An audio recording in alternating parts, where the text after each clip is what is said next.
Hello, chess fans. In 1946, there was a match between Moscow and Prague. In this match, David Bronstein showed a fantastic result, getting 10.5 points from 12.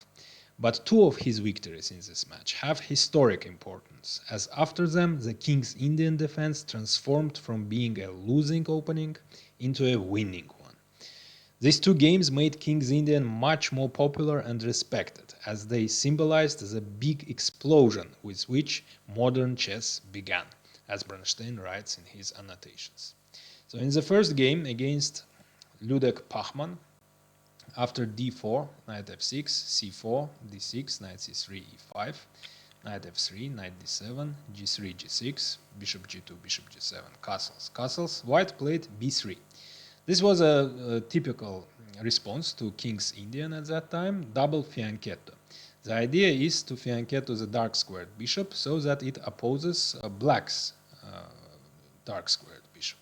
However, after these two games, this system, double fianchetto system against King's Indian, lost its popularity, and you will see why. Rook e8.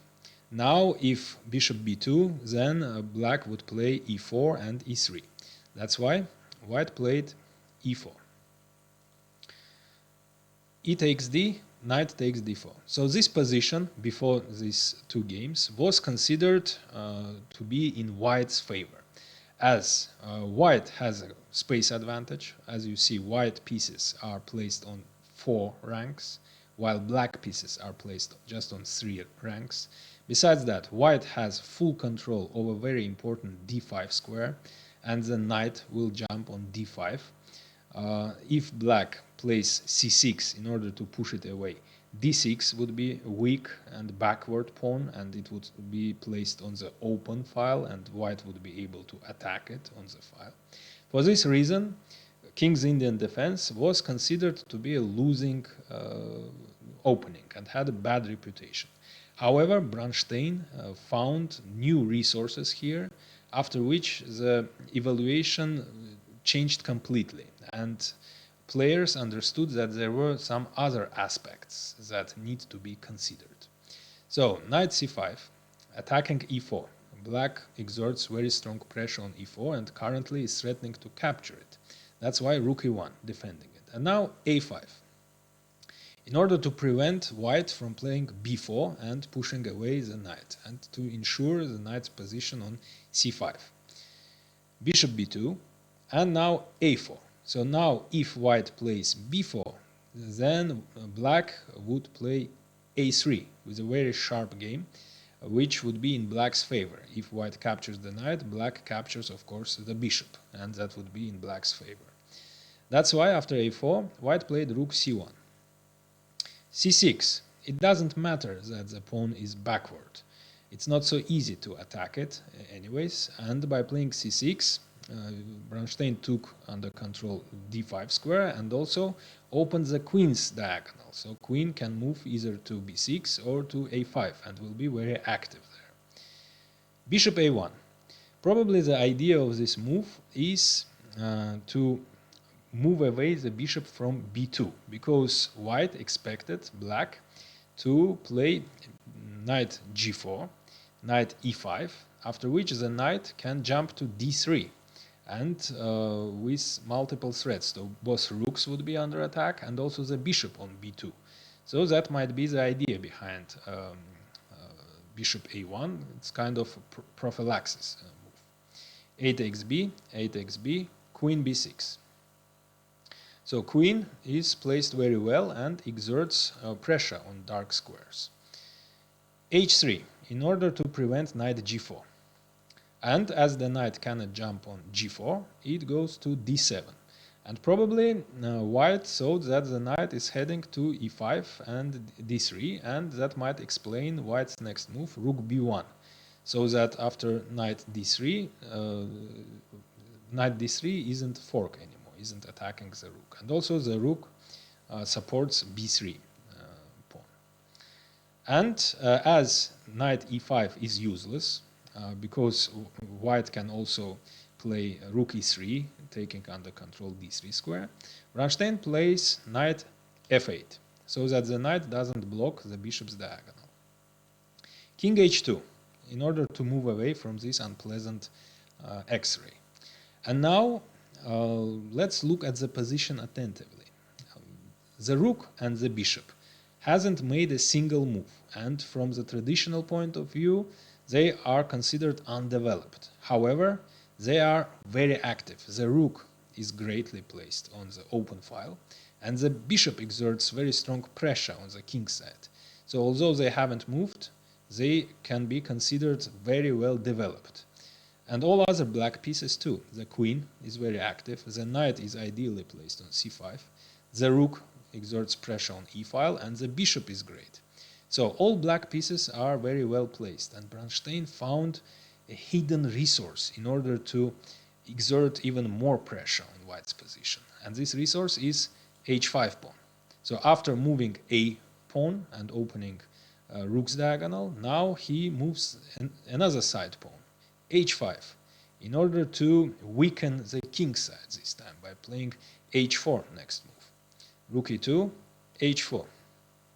Of course, if white captures on h4, that would be in black's favor, as the king side pawn structure would be demolished and the king would be exposed.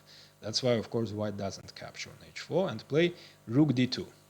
So to defend the knight and also exert more pressure on d6. However, it proves to be catastrophic, and you can pause the video now and find Bronstein's next move and even next few moves, his combination, which made this game very famous.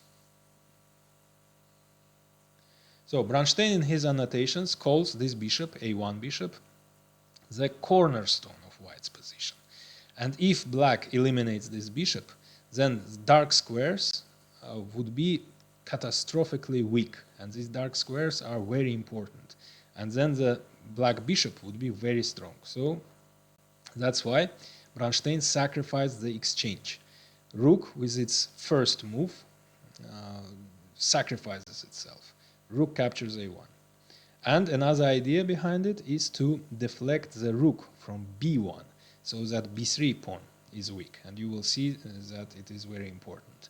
After rook captures a1, now comes bishop takes d4, eliminating another defender of b3 square.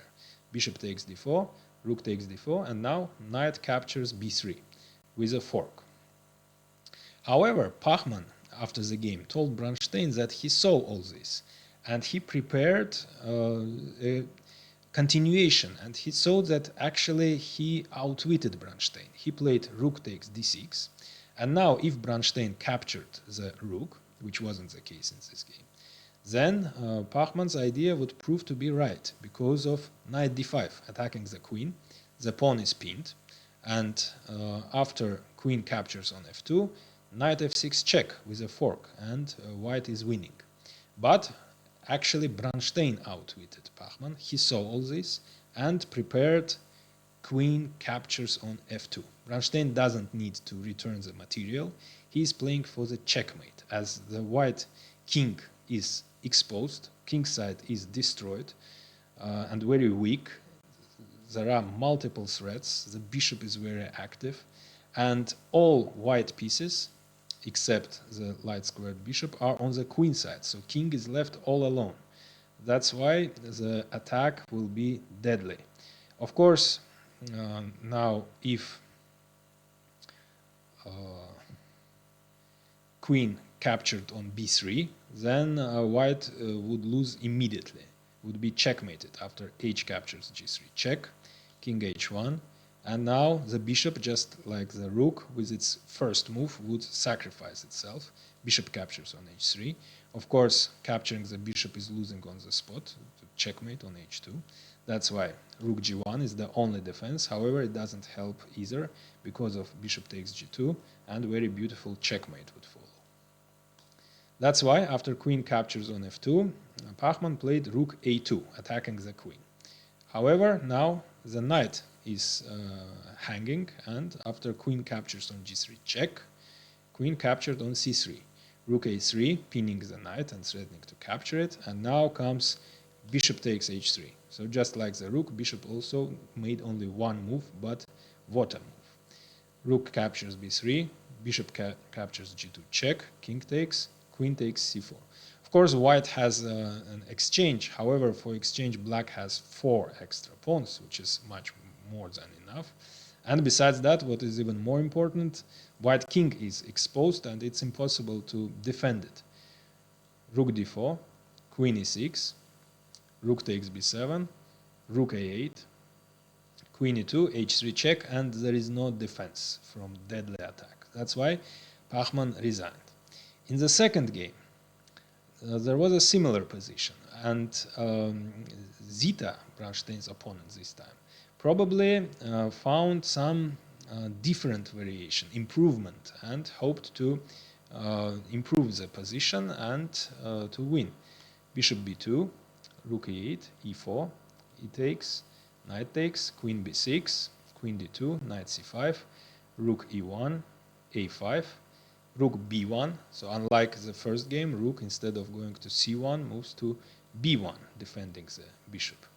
a4, bishop a1, a takes, and now, as white hasn't played h3, now instead of knight d7 and knight f8, Bronstein can play more actively here.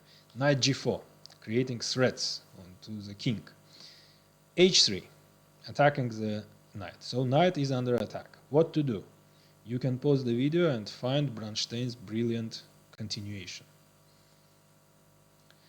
So just as in the first game, first he eliminates the cornerstone of white's position and catastrophically weakens the dark squares. Rook captures a1, rook captures a1, and now knight takes f2. Eliminating this very important pawn on f2, and now there is a terrible x-ray. So all dark squares are catastrophically weakened, and there is no way white can survive in this position. If king takes f2, then knight takes b3, attacking the queen, also the rook, and the knight is pinned, and the catastrophe on d4 is unavoidable. If instead of king takes f2, queen takes f2, then knight d3, again attacking the queen, fork, and again d4 is falling with great effect. That's why instead of capturing the knight, white played rook e3, closing the diagonal and also taking under control the d3 square. However, it didn't help. Another blow followed. Knight captures h3, check. King h2, knight f2. If queen takes, then bishop captures d4, and that would be just devastating. The rook is pinned, everything is under attack, and dark squares are catastrophically weakened. So that's why after knight f2, white played rook f3. Now followed knight takes e4, queen f4, knight g4 check, king h1, f5 defending the knight, knight captures, rook captures, attacking the queen, queen d6, rook d4, queen b6, rook d8, rook a8, bishop e5 attacking the queen, queen a7, queen b4, queen g1, and now Bronstein found in this absolutely winning position very effective way to finish the game just in few moves. Can you find his beautiful queen maneuver, which just finishes the game on the spot? So it's not so easy to spot it because it's a queen move on a long diagonal backwards. It's not so easy to spot this kind of moves. Queen f8 in order to move to h6, and that would be just decisive. Bishop h3, queen h6, and here white resigned. So I hope you enjoyed the games, and if you feel like contributing into the channel growth, you can like the video and subscribe. See you in the next videos.